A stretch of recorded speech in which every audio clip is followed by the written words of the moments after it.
जय हिंद दोस्तों। आज हम एक नई सीरीज स्टार्ट करने जा रहे हैं। ये भी आपके हर संडे आपको मिल जाएगी एक वीडियो। जो हमने एक सीरीज़ तो ऑलरेडी स्टार्ट कर रखी है इंडियन पॉलिटी, भारतीय राज्य व्यवस्था के बारे में, और आज एक और सीरीज़ का बिगनिंग करने जा रहे हैं जो है इंडियन इकोनॉमी। हमारी भारतीय अर्थव्यवस्था के बारे में हम पढ़ेंगे पूरा। किस लेवल का? तो यूपीएससी लेवल का पढ़ेंगे हम। इंडियन इकोनॉमी पढ़ेंगे यूपीएससी एग्ज़ाम्स के लिए, सिविल सर्विस एग्ज़ाम के लिए या किसी अदर कॉम्पिटिटिव एग्ज़ाम्स के लिए। ठीक है, तो आपको आज मैं पढ़ाऊंगा अर्थव्यवस्था का थोड़ा सा बेसिक, और बेसिक के बाद फिर हम कुछ आगे कंसेप्ट्स को पढ़ेंगे। और हमारा पहला चैप्टर जो होगा वो पहला चैप्टर होगा हमारा नेशनल इनकम एंड प्रोडक्ट। पहला चैप्टर क्या होगा हमारा? नेशनल इनकम एंड प्रोडक्ट, मतलब भारतीय राष्ट्रीय आय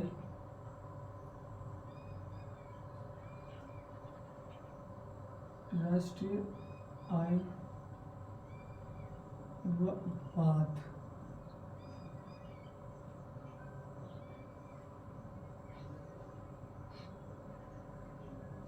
राष्ट्रीय आय व उत्पाद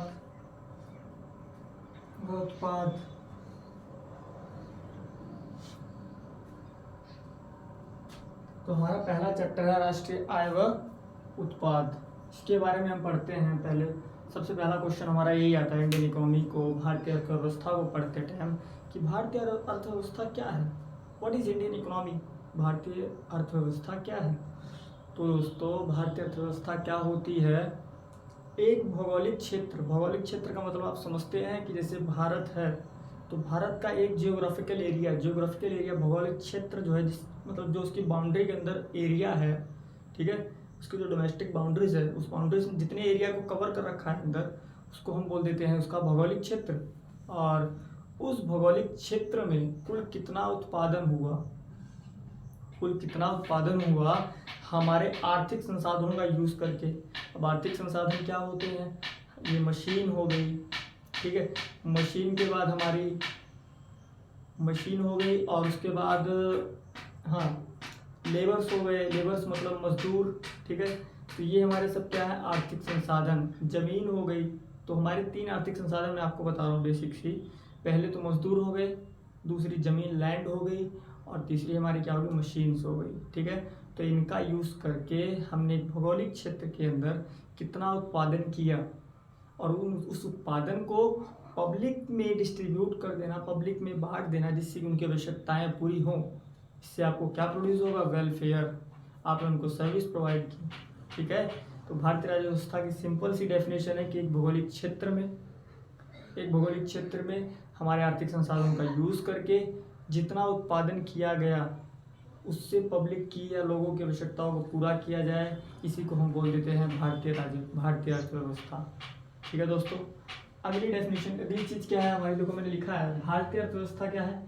एक भौगोलिक क्षेत्र में आर्थिक संसाधन, मतलब इनका यूज़ करके, ये आर्थिक संसाधन है, वस्तुओं व सेवाओं का उत्पादन करेंगे हम, और उसके बाद लोगों में वितरण करेंगे, मतलब बांटेंगे, और तब उनकी आवश्यकताएं पूरी होंगी, इससे हमको वेलफेयर मिलेगा। वेलफेयर मतलब कि उनको अच्छा लगेगा, ठीक है, तो वो हमको अच्छा समझेंगे, तो ये वेलफेयर है, समाज सेवा है एक तरीके से, ठीक है।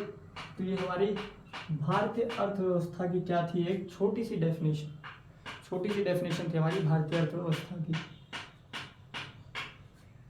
आगे हम पढ़ते हैं कि हमारी ये भारतीय अर्थव्यवस्था, इंडियन इकोनॉमी, कितने टाइप्स की है। बेसिकली है तो बहुत सारी टाइप्स की, बट बेसिकली कितने टाइप्स की हैं? तो 2 टाइप्स की हम पढ़ेंगे, माइक्रो इकोनॉमिक्स और मैक्रो इकोनॉमिक्स। माइक्रो इकोनॉमी का मतलब होता है व्यष्टि अर्थव्यवस्था और समष्टि अर्थव्यवस्था। इन 2 इकोनॉमिक्स के बारे में आपको बताऊंगा थोड़ा सा, ठीक है। तो आइए जानते हैं हम लोग क्या होता है। तो किसी एक आर्थिक एजेंट का अध्ययन, अब किसी एक आर्थिक एजेंट का अध्ययन करना ही माइक्रो इकोनॉमिक्स है, मतलब व्यष्टि अर्थव्यवस्था है। तो ये किसी एक आर्थिक एजेंट का अध्ययन इसका मतलब हुआ कि कोई एक उपभोक्ता है, चीज़ों का रेट बढ़ा, कोई भी चीज़ दुकान पे रेट हाई हुआ, तो उस उपभोक्ता के ऊपर क्या असर पड़ा, इसका अध्ययन करना तो क्या है माइक्रो इकोनॉमिक्स, मतलब व्यष्टि अर्थव्यवस्था। सिर्फ एक कंज्यूमर को ध्यान दे रहे हैं, एक उपभोक्ता के बारे में हम पढ़ रहे हैं कि क्या इफेक्ट पड़ा उसके ऊपर जब चीज़ों की कीमतें बढ़ी, मतलब महंगाई बढ़ी। तो इसको हम बोल देते हैं व्यष्टि अर्थव्यवस्था, माइक्रो इकोनॉमिक्स। दूसरा आता है हमारा मैक्रो इकोनॉमिक्स। अब मैक्रो का मतलब होता है बड़ा, माइक्रो का मतलब छोटा, मतलब एक आर्थिक एजेंट के बारे में सिर्फ जानना कि क्या इफेक्ट पड़ा उसके ऊपर, क्या रिएक्शन दिया उसने, ये तो माइक्रो इकोनॉमिक्स हो गया, हमारी व्यष्टि अर्थव्यवस्था होगी। समष्टि मैक्रो इकोनॉमिक्स क्या होगा, तो मैक्रो इकोनॉमिक्स हमारा यहाँ ये होगा, इसमें हम संपूर्ण भारत की राज्य अर्थव्यवस्था को पढ़ेंगे। संपूर्ण अर्थव्यवस्था को जब हम अध्ययन करेंगे, संपूर्ण अध्ययन करेंगे संपूर्ण अर्थव्यवस्था का, उसको हम बोल देंगे मैक्रो इकोनॉमिक या समष्टि अर्थव्यवस्था। ठीक है, जैसे रोजगार, जीडीपी, महंगाई, चाहे ये एक आर्थिक एजेंट की प्रॉब्लम्स है नहीं, ये पूरे देश की ये पूरे देश के बारे में होता है। पूरे देश में क्या उलटफेर हो रहा है जिसकी वजह से महंगाई बढ़ी, जीडीपी घटी, रोजगार बढ़ गया। ठीक है, तो इन सब के बारे में जब हम अध्ययन करते हैं, संपूर्ण अध्ययन करते हैं, तो हम मानते हैं कि हम पढ़ रहे हैं मैक्रो इकोनॉमिक्स, समष्टि अर्थव्यवस्था। क्लियर, तो ये हमारी एक छोटी सी बेसिक क्लास थी। ठीक है, इन सब चीज़ों के लिए इसको आप नोट कर लो। ठीक है, और फिर हम आगे बढ़ेंगे इसी इनकम जो हमारा राष्ट्रीय आय व उत्पाद है, इसी के कुछ कंसेप्ट्स को हम पढ़ेंगे, इंपॉर्टेंट कंसेप्ट्स को जो आपके लिए भी इंपॉर्टेंट होंगे। ठीक है, सो इसको नोट करो, फिर हम आगे चलते हैं।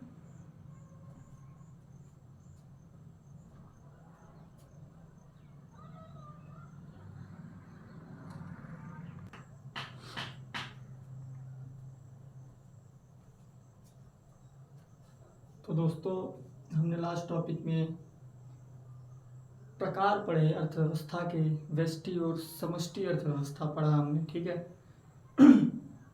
बट आज कुछ आगे बढ़ने की तैयारी है हमारी। हमारा पहला चैप्टर क्या था, राष्ट्रीय आय और उत्पाद। ठीक है, उत्पाद किसका, सेवाओं का और वस्तुओं का, इंग्लिश में सर्विस एंड गुड्स का प्रोडक्शन। ठीक है, तो आज हम कुछ इनकी अवधारणाओं के आधार पर कुछ इंपॉर्टेंट कंसेप्ट्स को पढ़ेंगे। राष्ट्रीय आय और उत्पाद की कुछ महत्वपूर्ण अवधारणाएं पढ़ेंगे। इंपॉर्टेंट कंसेप्ट्स हमारे नेशनल इनकम एंड प्रोडक्शन के जो हमारे कुछ इंपॉर्टेंट कंसेप्ट्स हैं उनको पढ़ेंगे हम। नेशनल इनकम एंड प्रोडक्ट के कुछ इंपॉर्टेंट कंसेप्ट्स आज हम इसमें पढ़ेंगे। ठीक है, जैसे कि हिंदी में हमने यहाँ लिखा हुआ है, राष्ट्रीय आय व उत्पाद की कुछ महत्वपूर्ण अवधारणाएं। अवधारणाएं का मतलब है कि कुछ इंपॉर्टेंट कंसेप्ट्स आज हम पढ़ेंगे। राष्ट्रीय आय, नेशनल इनकम एंड प्रोडक्शन। ठीक है, तो हमारा पहला इसमें आता है, जो इसकी पहली अवधारणा है वो क्या है, जीडीपी।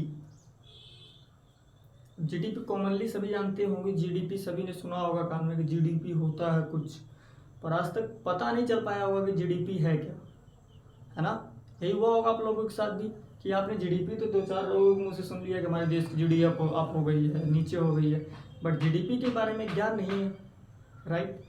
तो यहाँ जीडीपी क्या है वो आज हम आपको बताएंगे, और जीडीपी कैसे निकलती है उसका तरीका आपको बताएंगे। इसलिए आप फोकस यहाँ रखें, सारा फोकस जितना भी कंसंट्रेशन है आपका सारा यहाँ पर रखें। ठीक है, तो जीडीपी क्या है पहले मैं आपको ये बताता हूँ वर्बली, जीडीपी है क्या। जीडीपी क्या है, किसी देश की घरेलू सीमा में उत्पादित उन सभी अंतिम वस्तुएं होती हैं। अब अंतिम वस्तु क्या होती है ये भी आपको बताना पड़ेगा। तो अंतिम वस्तु वो वस्तु होती है जिसमें बदलाव नहीं लाया जा सकता। जैसे एक मोबाइल है जिसमें मैं आपको पढ़ा रहा हूँ, तो मोबाइल क्या है, एक अंतिम वस्तु है, इसमें कोई बदलाव नहीं हो सकता। ऐसा नहीं है कि जैसे दूध होता है ना, दूध भी बेचा जाता है, फिर दूध की बाद जो खोआ बनता है खोआ भी बेचा जाता है। तो अगर ये दोनों चीज़ें आप लेंगे तो ये अंतिम वस्तु में नहीं आएंगे, क्योंकि अंतिम वस्तुएं जो हमारी होती हैं वो अंतिम वस्तुएं होती हैं जिनमें कोई बदलाव ना हो। पर देखो, ये तो दूध से खोआ बन सकता है, अभी तो बदलाव हो सकता है इसमें, खोए से मिठाई बन सकती है, पर क्या मिठाई के बाद कुछ और बन सकता है, नहीं बन सकता ना। तो इसलिए जो हमारी अंतिम वस्तु होगी वो मिठाई होगी। ठीक है, जैसे आटा है, आटे से ब्रेड बनता है, तो अंतिम वस्तु आटा ना होगी क्या होगा, ब्रेड। या गेहूं से पहले आटा बना, आटे से फिर क्या बना, ब्रेड बना। ठीक है, तो हमारी अंतिम वस्तु इस केस में क्या होगी, इस प्रोसेस में क्या होगी, तो ब्रेड हमारी होगी अंतिम वस्तु। ठीक है, तो हमारे देश के घरेलू सीमा में, हमारे देश की जो घरेलू सीमा है उसके अंदर जो उत्पादित होती है ना चीज़ें, अंतिम वस्तुएं और सेवाएं। अब सेवाएं क्या होती हैं, वस्तुएं तो आपने जान ली कि वस्तुएं ये हैं, अंतिम वस्तु। सेवाएं क्या है, सेवाएं जैसे आपने कोई घर बनाया, ठीक है, उसको रेंट पे दिया।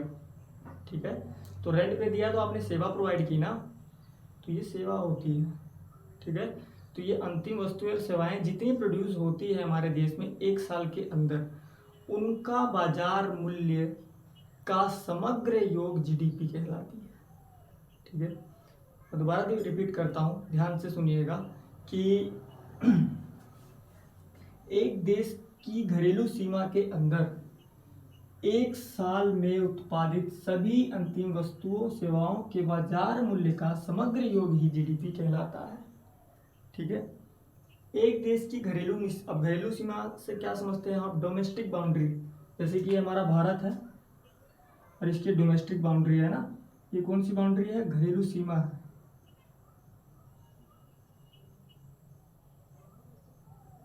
ये क्या है, घरेलू सीमा है। तो एक देश की घरेलू सीमा के अंदर उत्पादित सभी अंतिम वस्तुओं और सेवाओं के बाजार मूल्य का समग्र योग ही जीडीपी कहलाता है।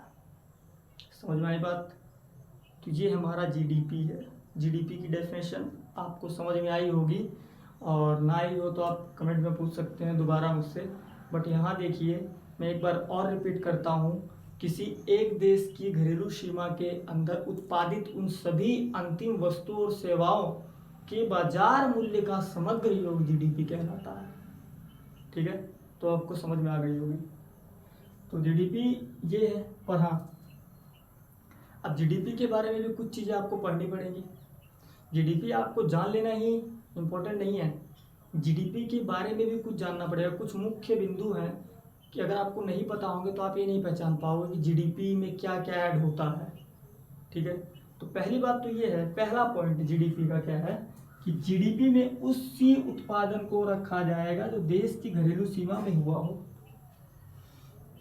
अब जीडीपी बढ़ रही है तो बढ़ने का क्या कारण है कि प्रोडक्शन बढ़ रहा है, उत्पादन बढ़ रहा है, हमारे गुड्स और सर्विसेज का प्रोडक्शन बढ़ रहा है।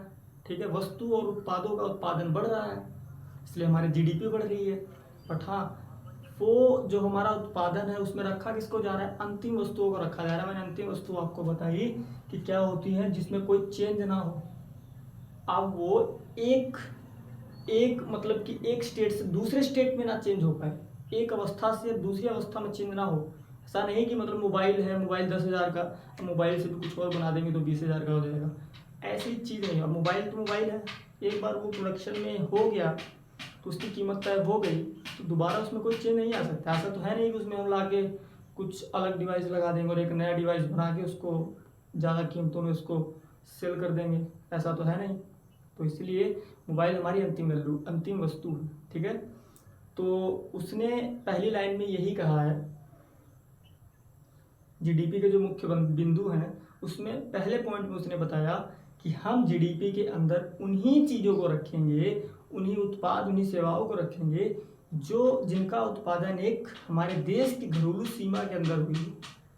अब भारत देश की जो घरेलू सीमा है उसके अंदर जितना उत्पादन हुआ वो सब जीडीपी में काउंट किया जाएगा।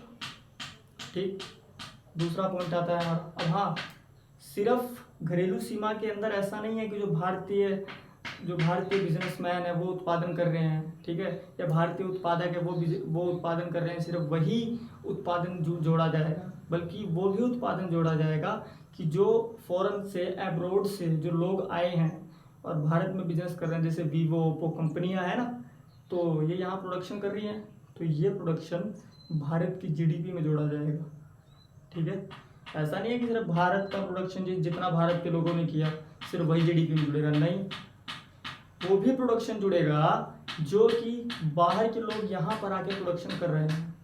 ठीक है, क्यों जुड़ेगा? क्योंकि हमने पहले ही बोला है कि हमारे डोमेस्टिक बाउंड्री के अंदर जितना टोटल प्रोडक्शन होगा अंतिम वस्तु और सेवाओं का, उनके बाजार मूल्य का उनकी जो बाजार मूल्य है, उनके बाजार मूल्य का समग्र योग जो होगा उसी को हम जीडीपी बोलेंगे। ठीक है, तो यहाँ जीडीपी की दूसरी बात आती है कि जीडीपी में केवल अंतिम वस्तु और सेवाओं को ही रखा जाएगा। ये मैंने आपको बताया। पहला पॉइंट क्या था कि जीडीपी में सिर्फ उन्हीं उत्पादन को रखा जाएगा जो एक देश की डोमेस्टिक बाउंड्री के अंदर हुई हो, घरेलू सीमा के अंदर हुआ हो। दूसरी चीज वो बोल रहा है कि हम उसी चीज को अपने जीडीपी में रखेंगे जो अंतिम वस्तु हो, जिसमें कोई चेंज ना आ सके। अब ऐसा क्यों? इसका रीजन क्या था? तो इसका रीजन था कि हम दोहरी प्रणाली से बच सकें। ठीक है, ऐसा ना हो कि हमने एक बार आटे को काउंट कर लिया, फिर आटे से जो आटा 10 रुपये का था और ब्रेड 20 का, 10 का आटा 20 का, 10 तो यहाँ काउंट हो गया, 20 वो काउंट कर लेंगे तो 30 रुपये जुड़ जाएगा जीडीपी। तो ऐसे में हमारी जो जीडीपी है वो तो बहुत बढ़ जाएगी, पर राजकोष में धन 1 रुपया नहीं होगा। ठीक है, तो इसलिए मैंने यहाँ लिखा है कि जो दोहरी गणना है, दोहरी गणना प्रणाली से हम बच सके, इसलिए हम सिर्फ अंतिम वस्तुओं को ही अपने जीडीपी में रखेंगे। क्लियर है? तीसरी चीज आती है कि जीडीपी एक समय अवधि का होना जो 1 साल होता है। अब जीडीपी जो होती है एक समय अवधि की होती है, ये नहीं कि 10 साल बाद जीडीपी को मेजर करेंगे, नहीं। जीडीपी पर ईयर के हिसाब से हमारी एनुअली होती है, उसकी एक समय अवधि होती है जो 1 साल होती है नॉर्मली। तो उसको एक समय अवधि में क्या कर दिया जाता है? बाउंड कर दिया जाता है। हम जीडीपी कभी निकालते हैं तो पर ईयर निकालते हैं, 1 साल की निकालते हैं। ठीक है, 1 साल में हमारे देश की घरेलू सीमा के अंदर कितना अंतिम वस्तुओं और सेवाओं का उत्पादन हुआ है, उनकी मार्केट वैल्यू, बाजार मूल्य निकालते हैं और उनका समग्र योग करते हैं, तब जाके हमारी जीडीपी आती है। समझ में आया होगा आपको? जीडीपी वाला टॉपिक बहुत ईजी है, ज़्यादा मुश्किल नहीं है। तो आप इसको नोट कर लो, फिर हम आगे एक और तरीका। अभी तो मैंने आपको तरीका बताया क्या जीडीपी को मेज़र करने का, कि आप क्या करो, उन सभी अंतिम वस्तुओं को उठा लो और उनकी मार्केट वैल्यू को पता कर लो। उनकी जो हमारी घरेलू सीमा के अंदर प्रोड्यूस हुए हैं, उत्पादन हुआ है जिनका, उन अंतिम वस्तुओं को गवर्नमेंट से पूछ लो कि बताओ कौन कौन से हैं, और उनका मूल्य, उनका मार्केट प्राइस पूछ लो, बाजार मूल्य पूछ लो, और उनका समग्र योग कर दो। उन मार्केट प्राइस, उन बाजार मूल्यों का, अंतिम वस्तु और सेवाओं का जोड़ दो, मतलब सभी का समग्र योग कर दो, एग्रीगेट सम जिसको बोलते हैं। क्या कर दो? उनको जोड़ दो। ठीक है, तो इससे आपकी पूरी देश की जीडीपी आ जाएगी। क्लियर? तो ये टॉपिक आई होप आपको अच्छे से समझ में आया होगा, और आगे हम करेंगे इसके बाद, इसको आप नोट कर लो, उसके बाद फिर हम आगे चलेंगे। ठीक है।